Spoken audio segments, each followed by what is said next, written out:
어머니가 유치원 다니는 딸을 데리고 산부인과에 갔습니다. 진찰을 받고 났더니 이 유치원 다니는 아이가 묻습니다. 엄마, 아기 생긴 거야?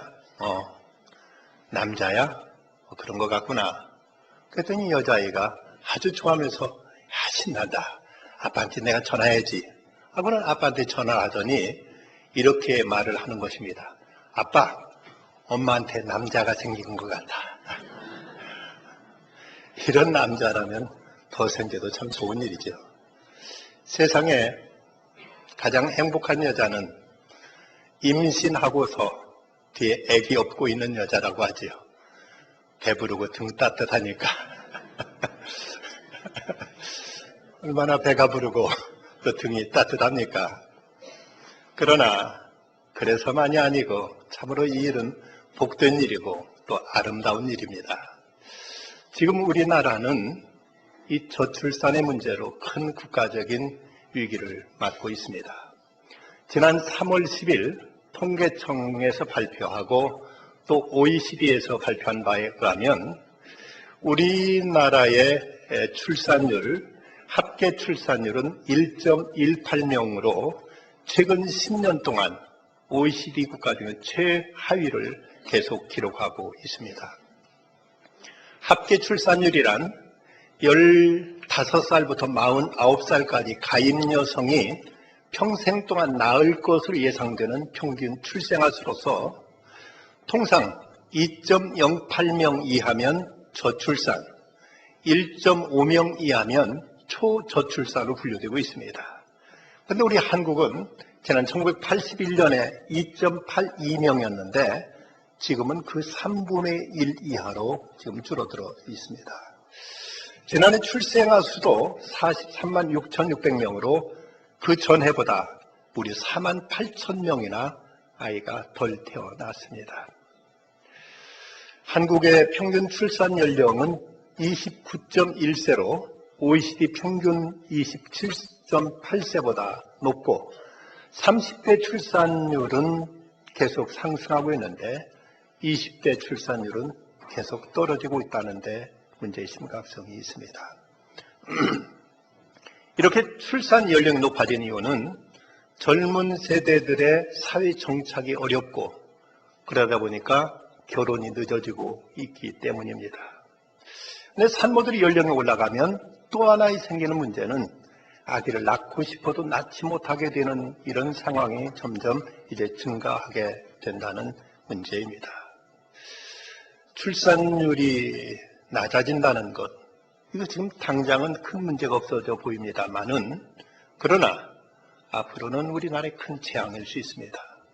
그 이유는 일을 해서 사회를 떠받들 젊은 층은 점점 줄어들고 있고 이제 사회가 부담해야 될 고령층, 노년층은 점점 증가하고 있다는데 문제의 심각성이 있는 것입니다. 어쨌든 젊은이들이 일을 해서 사회를 떠받치고 사회를 부양하게 되는데 지금 새로 태어나는 아이들이 점점 줄어들다 보니까 앞으로 이 사회를 떠받칠 젊은이들은 이제 점점 희소해져 가고 그리고 이제 부양해야 될 고령층이 점점 늘어난다는 것은 사회적으로 큰 문제가 아닐 수가 없습니다. 아기 울음소리가 줄어든다는 것은 국가 장래에 빨간불이 켜졌다는 이런 위기임을 우리는 인식해야 됩니다. 그런데 오늘날 한국교회는 더 큰 위기에 처해 있습니다. 지난 3월 17일자 우리 교단 신문인 기독공보에 이런 기사가 실렸습니다. 교회가 노령화되어 가고 있다. 여기에 여러 가지 이유가 있겠지만 노령 교인이 급속도로 늘어나고 있어서라기보다는 젊은 세대가 빠른 속도로 줄어들다 보니 상대적으로 노령 교인이 차지하는 비중이 커지고 있다는 지적이 사실에 근접해 보인다. 총회 교회 성장위원회가 발표한 자료에 따르면 교단 산하 교회들의 교회학교 현황을 여과 없이 들여다볼 수 있는데 결과는 가히 충격적이다. 설문에 응답한 전국의 8,383개 교회 중 절반에 가까운 4,034개 교회에는 아예 고등부가 없다. 교회학교가 미조직되어 있는 현상은 저학년 내려갈수록 심각해져 있는데 영아부가 없는 교회는 6,578개이며 유아부와 유치부가 없는 교회도 각각 6,489개와 4,282개 교회에 달한다.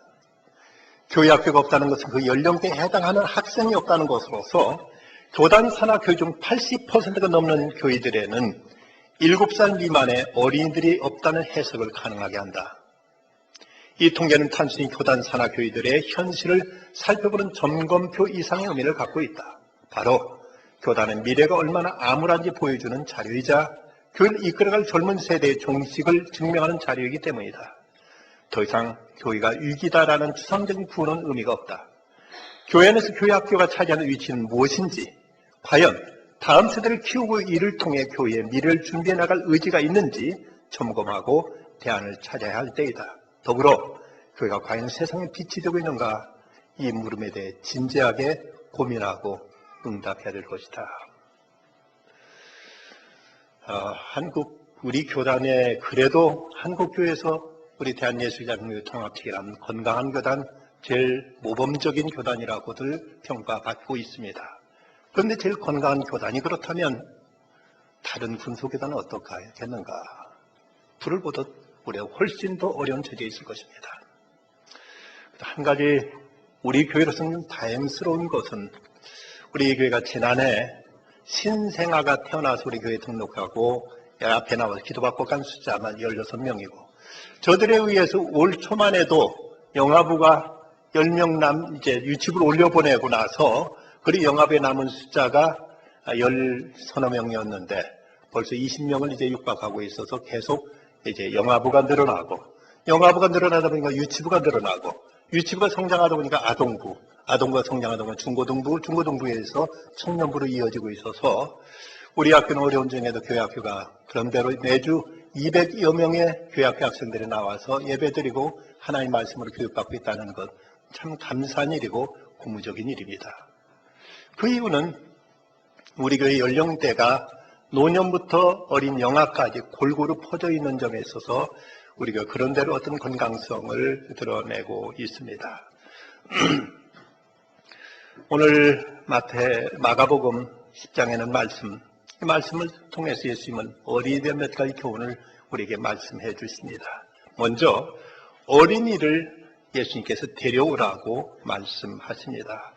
오늘 13절과 14절 말씀 보면 사람들이 예수께서 만져주시면 바라고 어린아이들을 데리고 오매 제자들이 꾸짖건을 예수께 보시고 노하시어 이를 때 어린아이들 내게 오는 걸 용납하고 금하지 말라. 하는 나라가 이런 자의 것이니라고 이렇게 말씀하십니다. 그 예수님께 온 마을을 지나시는데 그 유대인들은 늘 이제 그 마을에 훌륭한 분이 오시면은 자식들을 데려와가지고 아이들을 보이게 저분 좀 봐라. 저렇게 훌륭한 분이 우리 마을에 오셨다. 그리고는 그분한테 데려가서 이 아이들을 위해서 기도해 주십시오. 이 아이들을 위해 축복해 주십시오. 하고 아이들을 이제 그 교회, 그 마을에 찾아온 이제 존경받는 어른들한테 모시고 나가는 그들의 풍습입니다. 그래서 그 마을에서도 아이들을 예수님께 데리고 나왔는데 그때 예수님의 제자들은 지금 예수님 다른 일 때문에 정신이 바쁘신데 왜 애들까지 데리고 나와서 예수님 성가시게 하고 시간을 뺐느냐. 데려가라. 이렇게 야단치셔서 아이들을 쫓아냈던 것입니다. 그러자 그 모습을 보시고 예수님께서 아주 노하시며 너희들 지금 무슨 일을 하고 있는 거냐. 아이들을 너희들 쫓아내다니. 아이들이 얼마나 소중하고 이 아이들이야말로 천국의 주인들인데 이 아이들이 내게 오는 거 왜 막거나 금하느냐. 절대로 저들이 내게 오는 것을 어떤 이유로 막거나 금해서는 안 된다. 그 말씀하시면서 바로 천국은 이런 자의 것이다. 고 예수님께서 이렇게 말씀하시는 것입니다. 제자들은 어쩌면 저들에게는 어른들이 더 중요하다고 생각했을 것이고 또 어떤 면에서는 눈에 보이는 가시적인 일이 더 소중하다고 여겼던 것 같습니다. 눈 먼 자를 치료해주고 납병 환자를 고쳐주고 죽은 자를 살려주고 이런 일들이 예수님께 하시면 사람들부터 갈채를 받고 사람들부터 환영을 받을 텐데 그 어린 쪼물아기들 아이들한테 손 얹어서 축복해주고 저들을 안아주고 저들한테 말씀을 잠시 전해주고 하나님 이것이 무슨 의미가 있고 무슨 생산성이 있느냐 이건 별로 소중하지 않다고 생각해서 이래서 이제 제자들은 그 어린아이들을 쫓아낸 것 같습니다. 사실 어떻게 생각하면 소위 어떤 외부로 나타날 수 있는 어떤 물량적인 어떤 그 생산성에 있어서는 교회 학교를 교회에서 운영하는 건 철저히 희생이고 그거는 쏟아는 이제 투자밖에 없습니다.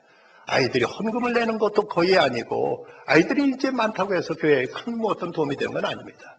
그렇지만 교회가 이 아이들을 돌보고 이 아이들을 가르치고 바로 저들을 양육하지 못한다면 교회의 내일은 기대할 수가 없게 되는 것입니다.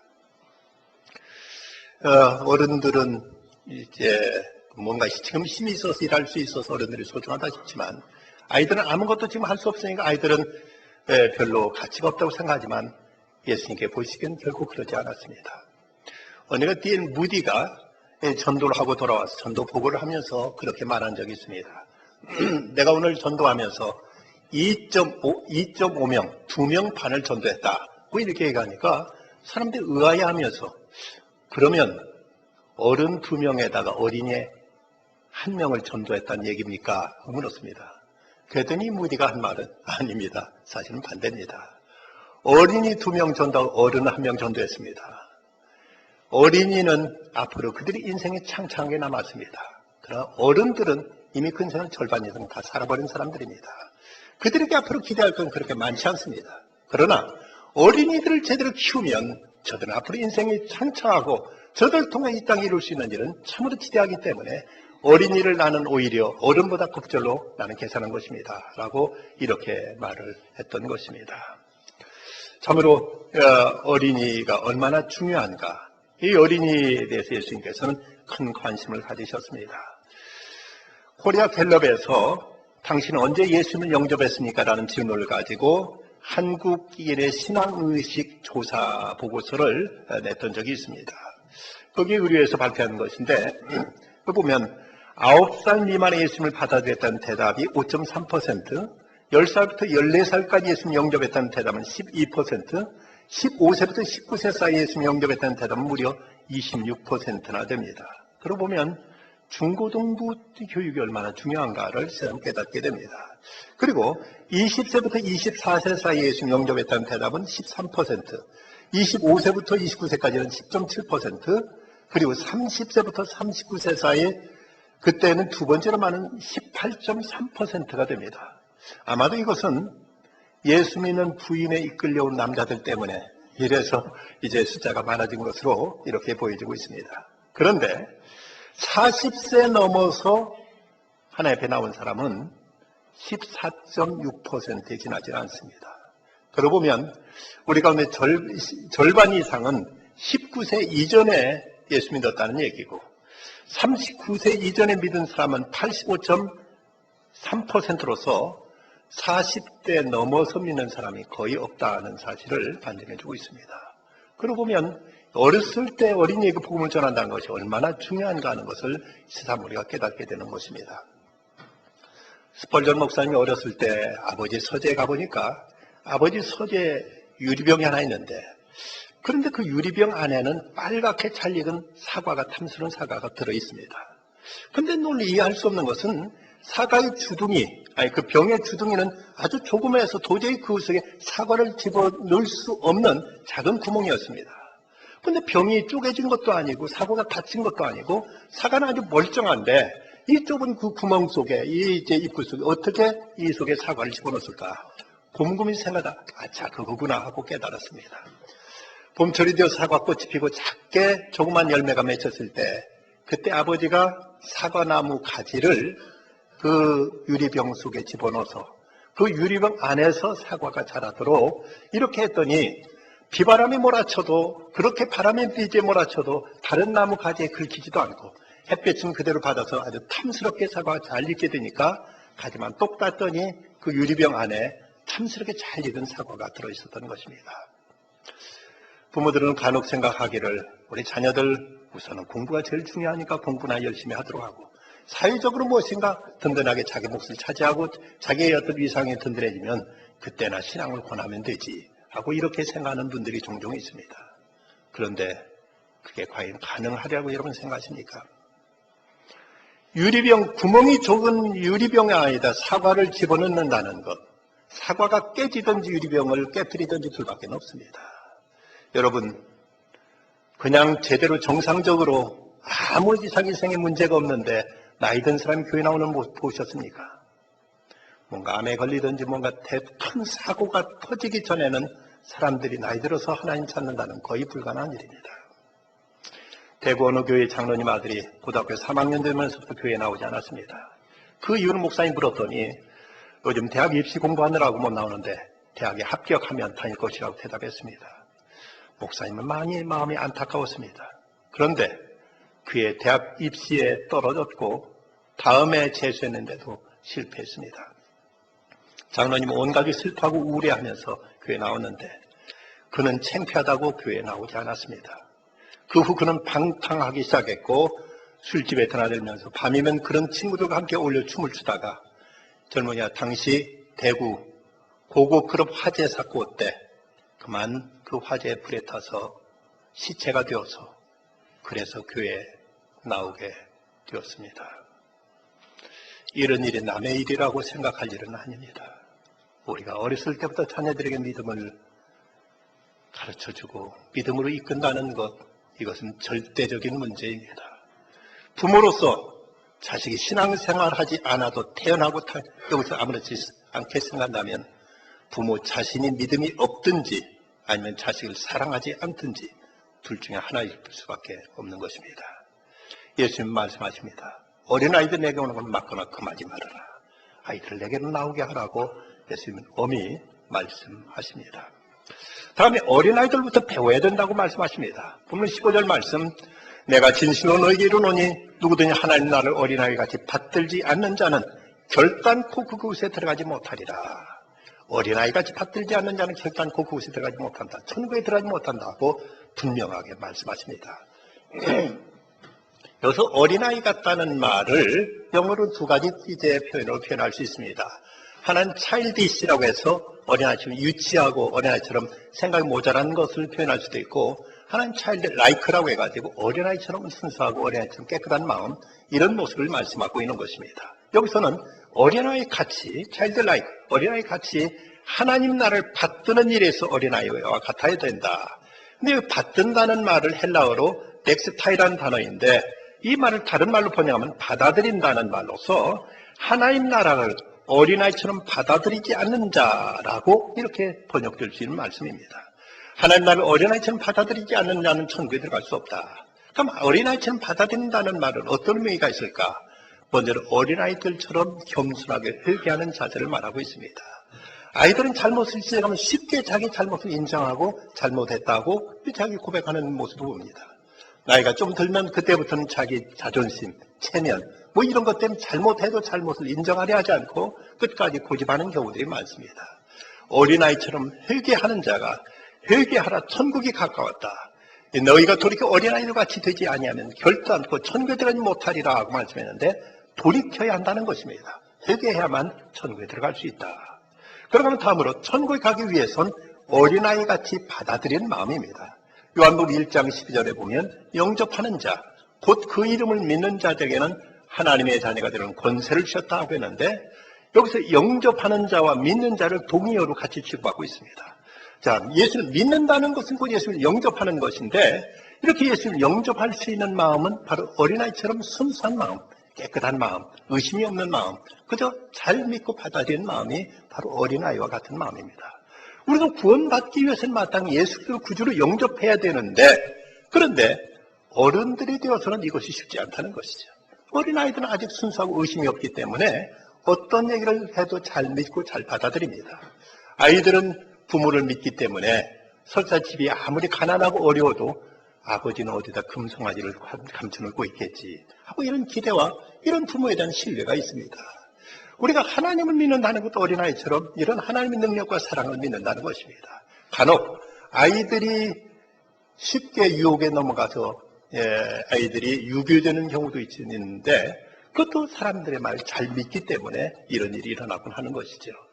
어쨌든 우리에게 어린아이들처럼 이런 순수한 마음, 깨끗한 마음, 의심하지 않고 받아들이는 이런 자세, 무엇보다 예수 그리스도를 영접하는 이런 사람이 천국에 들어갈 수 있다는 것을 예수님은 분명하게 우리에게 말씀하고 계신 것입니다. 좋은 생각 1911년 5월 후에 이상윤 선생님이 5월이면 이런 제목으로 이런 글을 올렸습니다. 5월이 오면 한 여자아이가 생각난다. 그때 나는 시골 학교에서 4학년을 가르쳤는데 마침 스승의 날이라고 아이들이 편지를 써왔다. 당시 너무 가난했기 때문에 아이들은 공책이나 연필도 마음대로 사질 못했다. 그래서 필통 안에는 늘 몽당 연필이 가득했다. 형편이 이렇다 보니 편지에 우표를 붙이는 일은 엄두도 내지 못했다. 아이들은 우표 없는 편지를 건네고 부끄러운 듯 자리로 돌아갔다. 아이들이 하교한 뒤 교실에 남아 편지를 읽었다. 마음을 글로 옮기는 것은 참으로 어렵다. 어떻게 써야 할지 막막할 때가 한두 번이 아니다. 더구나 하루 종일 들에 나가 일하는 환경에 자란 아이들이 편지를 쓴다는 것이 얼마나 어려웠을지 짐작하고도 남는다. 편지를 10줄 넘게 쓴 아이는 거의 없었다. 하지만 행복했다. 이 종이 안에 마음을 담기 위해 애쓰는 아이들의 모습이 환하게 떠올랐다. 더러워진 종이를 보니 아마 수십 번은 지우개로 지웠으리라. 며칠이 지난 어느 날이었다. 한 여자아이가 내 앞에 편지를 놓고 갔다. 처음엔 스승의 날에 쓰지 못한 편지를 가져왔구나 생각했다. 그런데 편지를 읽고 빙그레 웃고 말았다. 거기에 이렇게 쓰여 있었다. 선생님, 죄송합니다. 결혼하신 줄 모르고 스승의 날 드린 편지에 선생님을 사랑한다고 썼어요. 용서해 주세요. 얼마나 아이의 그 순박하고 얼마나 아이의 그 깨끗한 마음입니까? 이처럼 순수한 마음이 또 있을까? 결혼한 사람에게는 결코 사랑한다는 말 해서는 안 된다 생각한 아이. 지금도 그때를 생각하면 하얀 피부에 죽은 깨가 예쁘게 박힌 아이 얼굴이 눈앞에 아른거린다. 세상에 때묻지 않은 사랑 하나가 꽃처럼 핀 것이 보인다. 어린아이 그 순수한 모습들, 그 깨끗한 모습들을 우리는 배울 수 있어야 되고 우리는 이제 본받을 수 있어야 될 것입니다. 또 이어서 예수님은 어린이는 축복 속에 자라게 해야 한다고 말씀하십니다. 오늘 16절 말씀 보면 그 어린 아이들을 안고 그들 위해 안수하시고 축복하시니라. 여러분, 복이라는 것을 어떻게 생각하십니까? 모든 건 사람의 의지와 노력만으로 다 이루어진다고 생각하십니까? 아니면 하늘의 축복이 있다고 믿으십니까? 적어도 이스라엘 사람들에게 이 축복과는 분명합니다. 이 점은 선명합니다. 어쨌든 아이들은 어려서부터 축복 속에 자라야 된다. 그래서 동네 어른들 훌륭한 존경받는 스승네도 오시면 아이들 봐서 저분 좀 봐라. 저렇게 훌륭한 분이 있니? 저분은 참으로 귀한 분이란다. 아이들로 하여금 어려서부터 존경하는 법을 배우게 하고 그러면서 또 아이를 데려가서 이 아이를 위해 축복해 주십시오. 이 아이를 위해 기도해 주십시오. 이러면서 아이들로 하여금 어려서부터 이런 이제 어른들 존경받는 분들로부터 기도를 받고 축복을 받도록 이렇게 자라므로 아이들이 자긍심을 갖게 되고 이러면서 아이들이 마음속에 존경한 일을 바라보는 마음을 갖게 되고 이러면서 그 정신이 반듯하게 이 정신이 깨끗하게 이렇게 자라게 된다는 것입니다. 그래서 지금 예수 앞에 데리고 온 이제 부모들, 저들이 아이들 축복해 주십시오 하고 이렇게 예수님께 요청하자 제자들은 그저 예수님의 의중을 모르고 쫓아냈다가 되려 예수님께 야단을 맞고 말았습니다. 우리 아이들은 어른에 대한 존경심을 지니도록 가르쳐야 됩니다. 요즘 아이들에게 존경하는 사람이 누구냐 물어보면 아이들은 대답을 미처 못합니다. 평소 존경하는 이들의 이야기를 들어보지 못했기 때문에 세상 온통 다 잘못됐다고 세상 비난하고 욕하는 이런 소리만 듣다 보니까 누구도 존경하지 않는 이런 참으로 삭막한 세상이 되어가고 있습니다. 우리는 자녀들로 하여금 어려서부터 깨끗한 마음으로 높일 걸 높이고 존중할 걸 존중히 여기고 그리고 감사할 걸 감사할 줄 아는 이런 선한 마음, 바른 양식으로 자라도록 해야 되고 그리고 저들로 하여금 한없는 축복 속에 자라도록 이렇게 자녀들을 우리 가르치고 자녀들을 위해서 이렇게 기도할 일입니다. 도로시 엘 놀테가 쓴 아이들은 삶 속에서 배운다는 이런 글이 있습니다. 만일 아이가 비판 속에 자라면 그 아이는 비난하는 것을 배운다. 만약 아이가 적대감 속에 자라면 그 아이는 싸우는 것을 배운다. 만약 아이가 두려움 속에 자라면 그 아이는 걱정부터 배운다. 만약 아이가 동정을 받고 자라면 그 아이는 자신에 대해 슬퍼하는 걸 배운다. 만약 아이가 기이한 행동을 하는 부모 속에 자라면 그 아이는 부끄러움을 배운다. 만약 아이가 질투 속에 자라면 그 아이는 시기심을 배운다. 만약 아이가 수치심 속에 자라면 그 아이는 죄책감부터 배운다. 그러나 만약 아이가 참성 있는 부모 밑에서 자라면 그 아이는 인내심을 배운다. 만약 아이가 격려 속에 자라면 그 아이는 자신감을 배운다. 만약 아이가 칭찬 속에 자라면 그 아이는 감사하는 법을 배운다. 만약 아이가 무엇이든지 허용되는 분위기 속에 자라면 그 아이는 세상을 사랑하는 법을 배운다. 만약 아이가 인정을 받으며 자라면 그 그 아이는 분명한 삶의 목표를 배운다. 만약 아이가 나눈 것을 보고 자라면 그 아이는 자비로운 마음을 배울 것이다. 또 만약 아이가 정직함과 공정함 속에 자라면 그 아이는 진리와 정의가 무엇인가를 배운다. 만약 아이가 다정한 분위기 속에 자라면 그 아이는 세상에 살아갈 만한 멋진 곳임을 배운다. 만약 아이가 평화로움 속에 자라면 그 아이는 마음의 평화를 배울 것이다. 당신의 아이들은 지금 어떤 환경 속에서 자라고 있는가? 어떻습니까? 자녀들이 어려서부터 비난과 정죄와 꾸지람과 또 책망 속에만 자라다 보면 아이들은 그만큼 그늘지고 어둡고 나쁜 것부터 배우게 되지만 칭찬과 격려와 사랑과 평화 속에서 공정함 속에서 살아게 되면 아이들은 정직하고 세상을 사랑하는 법을, 세상을 밝게 보는 법을 배우게 될 것이라고 했습니다. 카네기 재단에서 스타트 포인트라는 유아교육 세미나에서 출생에서부터 3세까지 영아교육 문제에 대해서 이제 거의 그런 결론을 내렸다고 합니다. 부모를 대체할 수 있는 어떤 환경도 세상에 없다. 인간의 뇌는 3살까지가 가장 빨리 발달하는데 이 귀한 시기에 부모의 세심한 양육과 풍부한 사랑과 행복한 분위기가 주어지지 않는다면 평생 후회하게 될 것이다. 뼈아픈 벌겠다고 엄마가 아기 곁을 떠나는 것은 엄청난 희생이 요구된다고 이렇게 말하면서 아기 교육에 있어서 부모를 대신할 것은 어떤 것도 없다고 이렇게 말합니다. 윤혜신 씨가 쓴 시 쓰는 주방장이라는 시에 나오는 이런 대목이 있습니다. 여자가 밥을 짓지 않고 건전지만을 만든다면, 빨래를 하지 않고 종이에 옷을 사 입는다면, 청소를 하지 않고 여관에서 잔다면, 세수도 안 하고 머리도 안 빗고 향수만 바른다면, 밥을 먹지도 물을 마시지도 않고 텔레비전만 본다면, 노래도 부르지 않고 춤도 추지 않고 잠만 잔다면, 웃지도 울지도 않고 돈만 샌다면, 아이를 낳지도 키우지도 않고 강아지만 좋아한다면, 꽃밭을 가꾸지도 않고 술만 더 마신다면 다 미칠 거야, 다 죽을 거야. 여자만이 아니라 남자도 마찬가지입니다. 우리가 한 생명이 태어나 저들을 가르치고 저들을 양육하고 저들을 보살피면서 얼마나 우리는 인간의 소중함, 생명의 고귀함, 그리고 우리가 사람에 대한 따뜻함과 또 저들이 주는 기쁨과 얼마나 많은 우리는 보람을 맛보고 누릴 수 있습니까? 우리들이 맡겨주신 그 고귀한 생명을 저들을 어떻게든 우리는 예수 그리스도 앞으로 인도할 것이고, 그리고 저들의 그 순진무관 깨끗하고 저들의 단순한 믿음을 본받고 배워야 됩니다. 그리고 어찌하든 저들로 하여금 하나님의 축복 속에 자라도록 해야 할 것입니다. 여러 해 전 미국에 있었던 일입니다. 라이언 화이트라는 소년이 13살 때 그가 혈우병에 걸려서 병원에 가서 수혈을 받았는데, 그때 그만 잘못돼서 에이즈균에 감염된 피를 수혈받음으로 이 어린 것이 에이즈에 걸려버리고 말았습니다. 속수무책으로 이 병원에 잘못한 이 수혈로 인해서 이 아이의 생명은 꺼져가고 있었습니다. 그런데 놀라운 것은 이 아이는 아무도 원망하지 않았습니다. 부모도 선생님도 특히 의사 선생님도 원망하지 않았습니다.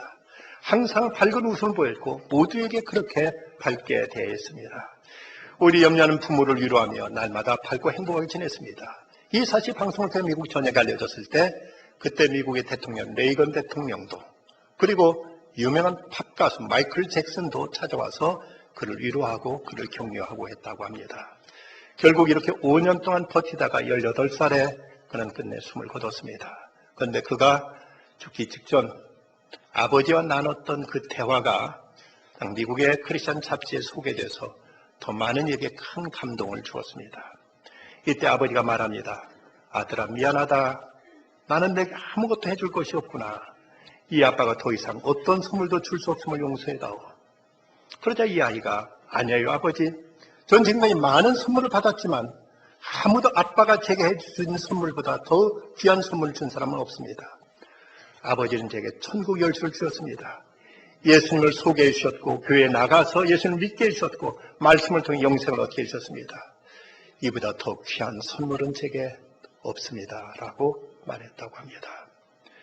여러분, 우리 자녀들에게 부모가 해줄 수 있는 최상의 선물이 뭡니까? 최고의 선물이 과연 무엇입니까? 저들 믿음 없이 살다 믿음 없이 망하게 하실 겁니까? 그들 그리스도 앞에 이끌지 않아도 그렇게 편안히 참여 오십니까? 저도 그저 공부만 잘하고 출세만 하면 그것을 다 됐다고 생각하십니까? 우리가 가장 소중한 것은 온천을 얻고도 생명을 잃게 되면 다 무용한 것입니다.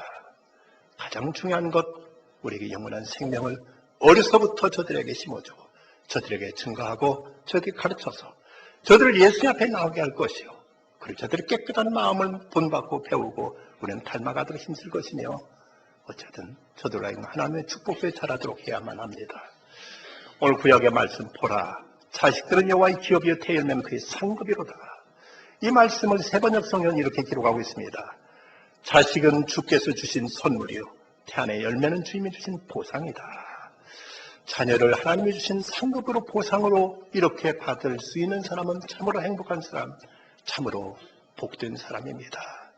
우리에게 맡겨주신 이 귀한 생명들, 저들을 주님 앞으로 인도할 것이고 죄의 교양과 훈계로 양육할 것이고, 그리고 저들의 깨끗하고 순진무구한 모습을 우리는 본받고 배울 것이며, 어찌하든 저들 하여금 하늘의 축복 속에 자라도록 이를 위해서 우리들의 최선을 다할 것입니다.